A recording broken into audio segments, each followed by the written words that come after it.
सभी के लिए नमस्कार बच्चों। आप सब बहुत अच्छे से तैयारी कर रहे होंगे। ऐसी उम्मीद और आशा के साथ आज की क्लास में हम बताने वाले हैं बीएसटीसी 2025 के लिए मोस्ट धातु कौन कौन सी है बच्चों।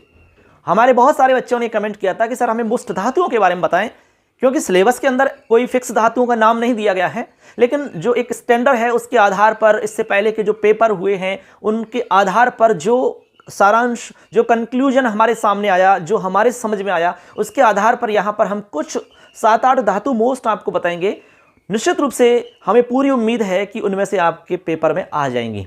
तो देरी नहीं करनी है बच्चों, फटाफट चैनल को सब्सक्राइब कर लो और वीडियो अच्छा लगता है तो लाइक कर देना, अपने दोस्तों को शेयर कर देना। चलिए क्लास को शुरू करते हैं। जैसा कि आप देख पा रहे हैं बीएसटीसी की हम बात कर रहे हैं। सबसे पहले हम आपको बता दें बच्चों, जो धातु इसमें आती हैं, ठीक है, धातु आपको पता है कि इन धातुओं के रूप चलते हैं और रूप चलते हैं लकारों के अंदर। तो लकार जो हैं, लकार यहाँ पर फिक्स किए हुए हैं, यानी कि 4 लकार बताए हैं उन्होंने। 4 लकारों में आपसे धातु पूछी जा सकती हैं। अब 4 लकार कौन कौन से हैं? लट, लोट, लंग और विधि। यानी कि लकार आपसे लट लकार पूछा जा सकता है, लोट लकार पूछा जा सकता है, और लंग यानी कि आपका लंग लकार यानी भूतकाल पूछा जा सकता है, और विधि लिंग लकार, ठीक है ना, चाहिए के अर्थ में। ये 4 जो लकार हैं, इन चारों लकारों के बारे में आपसे पूछा जा सकता है। आपको जो धातु हम बताएंगे उनके 4 लकारों में रूप आपको आने चाहिए, इतना आपको करना होगा, ठीक है। धातु वैसे तो बहुत सारी है बच्चों, लेकिन हम यहां पर आपको लगभग ये मानो कि 7-8 धातु आपको मोस्ट इंपॉर्टेंट बताएंगे, उससे आपका काम चल जाएगा।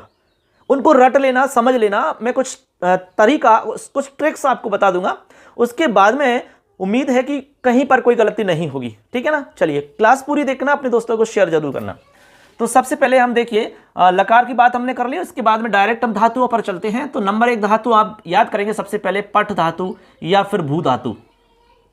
इन दोनों में से कोई भी एक धातु याद करेंगे आप, पट और भू, क्योंकि पट और भू यदि धातु आप याद कर लेते हैं तो बहुत सारी ऐसी धातु हैं जो इसके आधार पर याद हो जाएंगी ऑटोमेटिक।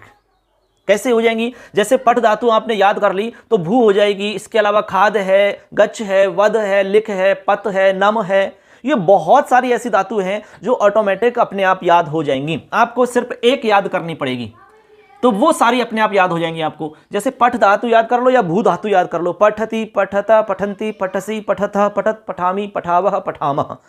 या तो पठ कर लो या फिर भू कर लो। भू का रूप चलता है भव, यानी भवती, भवतः, भवंती, भवसी, भवथः, भवत, भवामी, भवावह, भवामह। इस तरह से कोई भी आपको जो सरल लगे, इन दोनों में से एक धातु याद कर लेंगे बच्चों। लेकिन करनी किसमें है? ये 4 लकारों में, 5 में नहीं करनी है आपको, 4 लकार में करनी है। लट लकार, लोट लकार, लंग और विधि लिंग लकार। आसान है, कहीं कोई दिक्कत आपको नहीं आएगी, ठीक है ना। इसके बाद में आपको एक धातु याद करनी है, इश धातु। इश यानी इच्छा करना, ठीक है ना। इच्छति, इच्छता, इच्छन्ति, इच्छसि, इच्छतः, इच्छत, इच्छामि, इच्छावह, इच्छामह। बहुत आसान है, इसमें भी कोई कहीं ज़्यादा इसमें दिक्कत नहीं है। तो आपको इश धातु याद करनी होगी। इसके बाद में बच्चों एक धातु है त्यज। त्यज यानी त्याग करना या छोड़ना। त्यजति, त्यजतः, त्यजंती रूप चलता है, कोई इसमें खास बात नहीं है। एक आध बार आप देखोगे, पढ़ोगे, ठीक है, अभ्यास करना इनका, प्रैक्टिस करना इनकी, तो आराम से याद हो जाएंगे, आपको कहीं दिक्कत नहीं आएगी, ठीक है ना। इसके बाद में नंबर 4 धातु आपको याद करनी है बच्चों, दृश। दृश धातु। अब ध्यान रखना, दृश धातु बदल जाती है पश्य में, यानी पश्चादेश हो जाता है इसको, और रूप चलता है पश्य वाला। जब दृश्य का रूप आपके सामने आएगा तो ये दृश्य पश्य में बदलेगा, तो रूप चलेगा पश्यति, पश्यतः, पश्यन्ति, पश्यसि, पश्यथः, पश्यथ, पश्यामि, पश्यावह, पश्यामः। इस तरह से रूप चलेगा बच्चों इसका, ठीक है ना। पश्य, तो दृश्य बदलेगा पश्य में, ऐसा आपको ध्यान रखना है। इसके बाद में अगली आपको धातु याद करनी है बच्चों, श्रु। श्रु यानी सुनना होता है। श्रुणोति, श्रुणुतः, श्रुण्वन्ति। इस तरह से रूप चलेगा, थोड़ा सा अलग है, लेकिन एक आध बार पढ़ोगे, देखोगे, लिख करके अभ्यास करोगे तो याद हो जाएगा, कहीं दिक्कत नहीं है। इसके बाद में एक धातु है आपकी क्री। क्री धातु, क्री यानी करना होता है, तो इसका रूप चलेगा करोति, कुरुतः, कुर्वन्ति, करोषि, कुरुथः, कुरुथ, करोमि, कुर्वः, कुर्मः। इस तरह से रूप चलता है, थोड़ा सा अलग है लेकिन याद हो जाएगा, ठीक है ना। आसान है, मोस्ट इंपॉर्टेंट धातु मैं आपको बता रहा हूं। इसके बाद में आप 7 नंबर पर करेंगे बच्चों अस। बहुत मोस्ट धातु अस, कई बार प्रश्न आ चुका है। अस धातु होना, अस्ति, स्तः, संति, ठीक है ना। असि, स्थ, स्त, अस्मि, स्वः, स्मः, ठीक है ना। जैसे एक बालकः अस्ति, ऐसे। तो इस तरह के रूप आपको याद करने होंगे। इसके बाद में 8 नंबर पे बच्चों याद करना है आपको लास्ट धातु, बता रहा हूं सिर्फ लास्ट।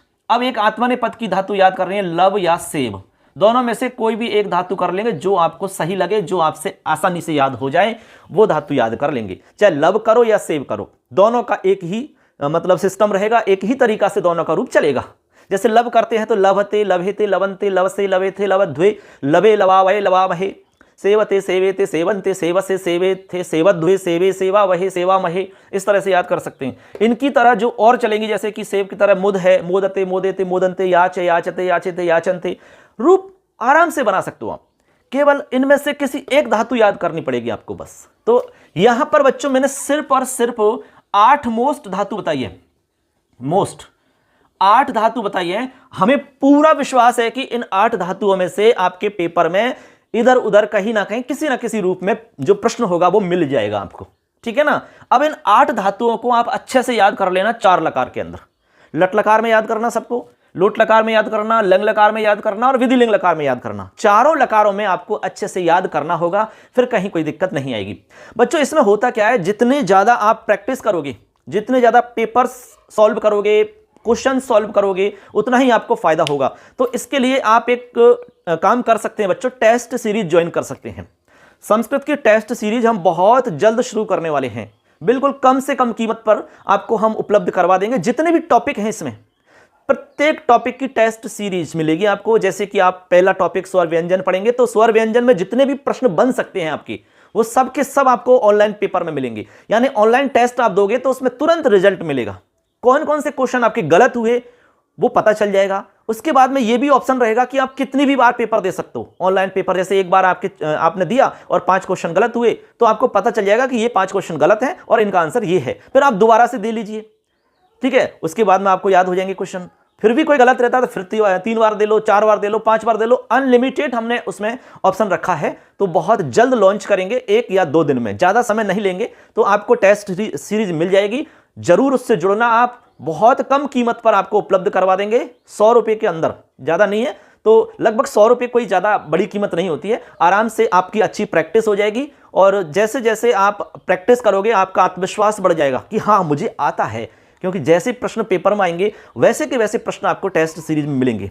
धीरे धीरे हम और भी विषय की बनाने का प्रयास करेंगे, जैसे कि हिंदी की भी बनाएंगे, जैसे संस्कृत की तो हम शुरू करेंगे, उसके बाद में हिंदी है, हिंदी के अलावा जीके की भी बना सकते हैं जैसे हमें समय मिलेगा तो। लेकिन स्टार्टिंग हम संस्कृत से करेंगे। आप संस्कृत की टेस्ट सीरीज देखना, आपको अच्छा लगता है तो आप जरूर बताना। और कौन कौन बच्चे इच्छुक हैं टेस्ट सीरीज से जुड़ने के लिए तो आप कमेंट करके जरूर बताना।